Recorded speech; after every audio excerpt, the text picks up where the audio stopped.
ayoko po mamatay! Talagang mayayari tayo kung lahat kayo nakatapak dito! Magsigalat kayo! Kalat! Mga kaibigan, hanggang ngayon ay narito ako sa hostage drama na nagaganap dito sa lugar ng Kamaynilaan. At ang mga kagawad ng movie unit ay nasisecure na ang area. Subalit hindi pa rin alam kung ilan ang hostage na nasa loob ng nasabing gusali. Ilang kagawad ng National Bureau of Investigation ang dumating na dito upang sumaklolo at tumulong sa mga kagawad ng pulisya. Inspector Cuenco, NBI. Sino ang team leader niyo dito? Ako, Anong sitwasyon dito? may mga hold-upper sa taas. May mga hostage sila. Bakit hindi niyo papasukin? Sarado yung pintuan sa baba eh. Hindi pwedeng puwersahin. Baka kumapano mga hostage. Sige, alalayan niyo ako. Titingnan ko kung saan natin sila pwedeng pasukin.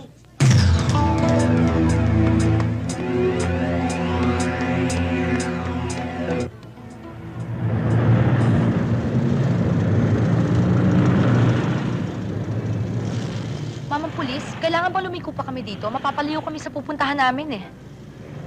Eh, hindi ho kayo pwedeng tumuloy dyan, ma'am. Dahil may hinahabol ang mga pulis na hold-upper. Ha? Baka magkaputukan pa, madadamay lang kayo. Sige na ho, dyan na lang kayo. O sige, salamat. Doon na lang tayo.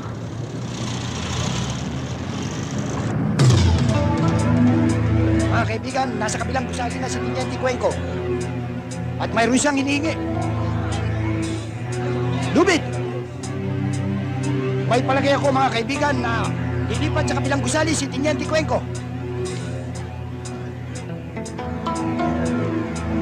Ihagis na ang lubid mga kaibigan!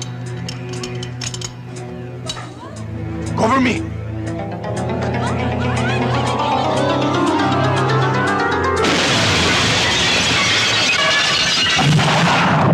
Ay, nakaputok na! Ay, putukan na mga kaibigan!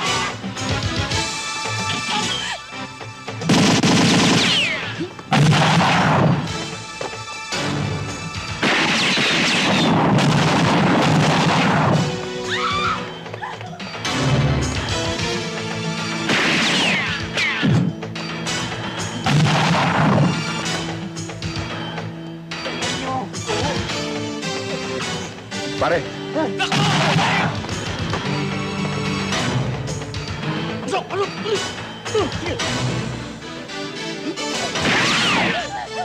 Balik! Balik! Sige! Balik!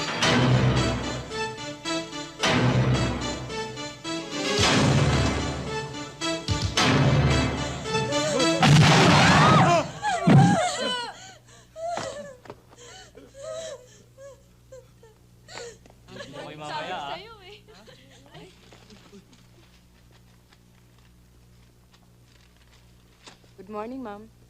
Morning, ma'am. Good morning, ma'am. Good morning, Carissa. Good morning. How are you today? Ako, very happy. Guess what? Hulaan mo kung sinong kasama ko kagabi. Ay, hindi na yung kano. Split na kami noon. Australiano to die! Ang lakas-lakas ng sex appeal. Naku, pag nakita mo, baka pati ikaw bumigay. Pwede ba, Cathy, mamaya na tayo magkwentuhan pag break time? Ito ba Okay. mga pipirmahan ko? Oo. Si Raymond, pakitawag muna. Oh, yes, ma'am.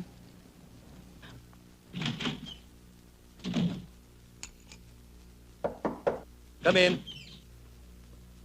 Sir, tinatawag kayo ni Miss Soriano. Thank you.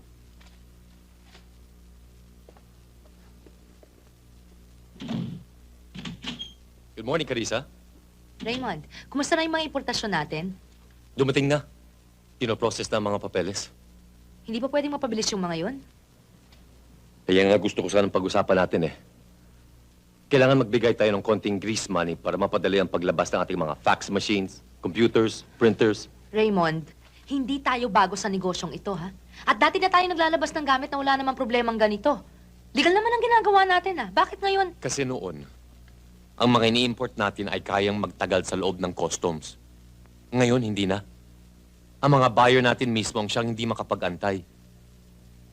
Carissa, mas malaking mawawala sa atin kapag nawala ang mga taong ito kesa sa perang ilalagay natin sa customs. Kapag nagsimula kang maglalagay ka habang buhay.